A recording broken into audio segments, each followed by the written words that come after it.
Gaza जाएंगी तुर्की की 1000 नाव। जी हाँ, जो छोटी कश्ती होती है वो 1000 जाएंगी। जस्ट इमेजिन, 1000 की बात हो रही है, एक दो की बात नहीं हो रही है। और कमाल की बात यह है कि इन तमाम शिप में टोटल 4500 दुनिया भर के एक्टिविस्ट होंगे। कमाल उस पर से यह है कि उनमें बच्चे भी शामिल होंगे। ये तमाम लोग उस 1000 शिप के अंदर बैठकर पूरे झुंड में निकलेंगे। पहले ये साइप्रस जाएंगे, मैप देखिए पूरा रूट बताया है। तुर्की से ये साइप्रस जाकर रुकेंगे। साइप्रस के बाद वो सीधा इजराइल के शहर अशदोद में एंटर हो जाएंगे। अशदोद में ये घुसने के बाद, जी हाँ, ये 4500 लोग जो पूरी दुनिया के एक्टिविस्ट होंगे अलग अलग जगह से, वो 4500 लोग इजराइल के अशदोद के शहर में घुसकर गज़ा की तरफ आगे जाएंगे। और इजराइल की सेना ने जो गज़ा को घेरा हुआ है उस घेराव को तोड़ेंगे ताकि गाज़ा के लोग वहाँ से निकल सकें और वहाँ मदद पहुँच सके। मेरे दोस्तों, ये सबसे बड़ा रिस्क है और सबसे बड़ी हिम्मत का काम है। ऑनलाइन बैठकर बोल देना, लिख देना, पैसे भेज देना, ये बहुत आसान है, लेकिन मैदान जंग में उतरना ये अलग बात है। मेरे दोस्तों, तुर्की ने क्लियर किया है कि अंतर्राष्ट्रीय कानून का पालन करेगा। ये पूरा झुंड, ये पूरी जो सेना जा रही है, ये किसी हथियार के साथ नहीं जाएगी, निहत्ती जाएगी। और ये तमाम लोग एक्टिविस्ट होंगे, कोई आम या मिलिट्री का बंदा नहीं होगा। इनका मकसद सिर्फ इतना होगा कि शांति, मोहब्बत और प्यार से जाके जो घेराव बनाया हुआ है, जो घेरा हुआ है इजराइल ने गाज़ा के लोगों को, वो घेराव तोड़ेंगे ताकि गज़ा के लोग अपनी जान बचा सकें। ऐसा पहली बार नहीं, सन 2010 में भी इसी तरह से हुआ था, जब इजराइल के घेराव को तोड़ने के लिए तुर्की ने इसी तरह से एक्टिविस्ट भेजे थे। लेकिन समुद्र में तुर्की के खिलाफ इजराइल ने वॉरशिप भेज दी थी उस दौरान, जब 2010 में तुर्की ने एक्टिविस्ट की नाव तैयार करके भेजी थी। और तुर्की की उस एक्टिविस्टों की नाव के ऊपर इजराइल के वॉरशिप ने हमला किया था, जिसमें 10 एक्टिविस्ट मारे गए थे। लेकिन सलाम हो, और कमाल की बात है, और उन लोगों को सलाम है जो तैयार हो गए हैं इस खतरनाक माहौल में इजराइल के अंदर घुसने के लिए। सलाम हो उनको। दोस्तों, तुर्की का मैदान अमल का ये पहला कदम है, ये पहला ऐसा काम है इस जंग में तुर्की ने ग्राउंड का शुरू किया है। वही मेरे दोस्तों, आपको बताना चाहूँगा कि ये जो झुंड जाएगा, इसमें 40 देशों के अलग अलग संगठन और ग्रुप के लोग होंगे।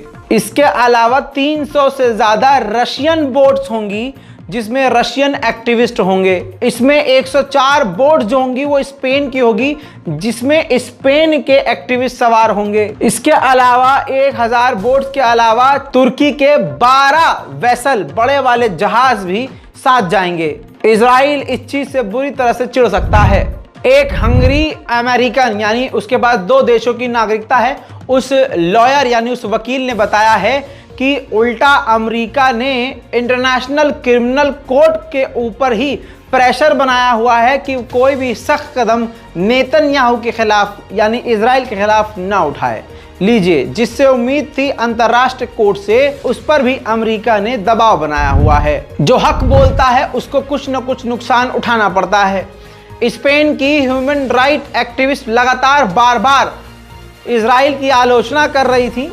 बार बार उन्होंने आखिर में एक बार फिर से ताज़ा बयान दिया और कहा कि इजराइल की आलोचना करनी चाहिए, इजराइल के खिलाफ कदम उठाना चाहिए, इजराइल जेनोसाइड कर रहा है। बहुत सारी उन्होंने बातें कही। इजराइल बहुत ज़्यादा इस महिला की वजह से परेशान था। अब नेतन्याहू का फ़ोन आ गया होगा तो स्पेन की सरकार ने, वहाँ के राष्ट्रपति ने उस महिला को उनके पद से हटा दिया है। लेकिन फिर भी जाते जाते उन्होंने आखिरी बयान में भी इजराइल का विरोध किया है। सुनिए। Buenos días a todos y todas. Hoy volvemos a salir a la calle para acompañar a las miles de personas que en las últimas semanas han salido a la calle en nuestro país a exigir un alto al fuego. Hoy quiero trasladar 3 medidas muy sencillas pero muy urgentes que necesitamos promover desde ya en el Gobierno de España. La primera es presionar al Estado de Israel para que lleve adelante un alto al fuego y deje de exterminar al pueblo palestino, porque eso es lo que estamos viendo, un genocidio planificado contra el pueblo de Palestina. En segundo lugar, creo que la primera medida que tiene que tomar el nuevo gobierno es romper relaciones diplomáticas con Israel y sumarse a esa coalición de países liderada por Sudáfrica. Hezbollah ने ऐसा हमला किया Israel की post पर कि Israel की post तबाह हो गई। सुबह मैंने आपको दिखाया, ऐसा हमला किया कि इजराइल की सेना चकरा गई कि दिन में ये तारे कैसे नज़र आ रहे हैं। बौखलाहट में फिर इजराइल ने लेबनान के धर्म स्थल चर्चों पर हमला कर दिया। ये तमाम तस्वीर उसी चर्च की हैं। इजराइल सीधा सिविलियन पर हमला करता है और या फिर धार्मिक स्थल पर हमला कर देता है। तुर्की का सेंटर फॉर कॉम्बैटिंग डिसइंफॉर्मेशन संस्था ने इजराइल के मुंह पर थूक कर कहा है साफ तौर से कि हमास ने किसी भी सिविलियन को निशाना नहीं बनाया, आपके क्लेम सारे फर्जी हैं।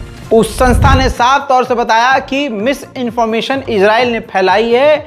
जिन यहूदियों की फोटो जारी करी है वो ड्रग माफिया के टाइम की 2010 और 12 के वक्त की वो फोटोज और वीडियोस हैं जिसको जारी करके इल्जाम हमास पर लगाया है इजराइल ने। वहीं तुर्की और 61 मरीजों को गजा से अपने देश तुर्की ले गया है इलाज के लिए। अमेरिका के न्यूयॉर्क के इलाके में इतना जोरदार प्रदर्शन हुआ स्टारबक्स के खिलाफ कि वहां का स्टारबक्स पूरी तरह से बंद हो गया और लोग कहते हैं कि बाइकआउट करने से कुछ नहीं होता। साहिल खान के मुंह पर यह जोरदार तमाचा देखिए। So this is the Starbucks at Astor Place, and I've lived in the neighborhood for almost 3 years, and every single day this whole outside vestibule is completely packed.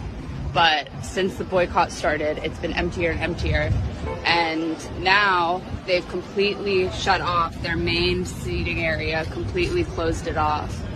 So boycotting does work.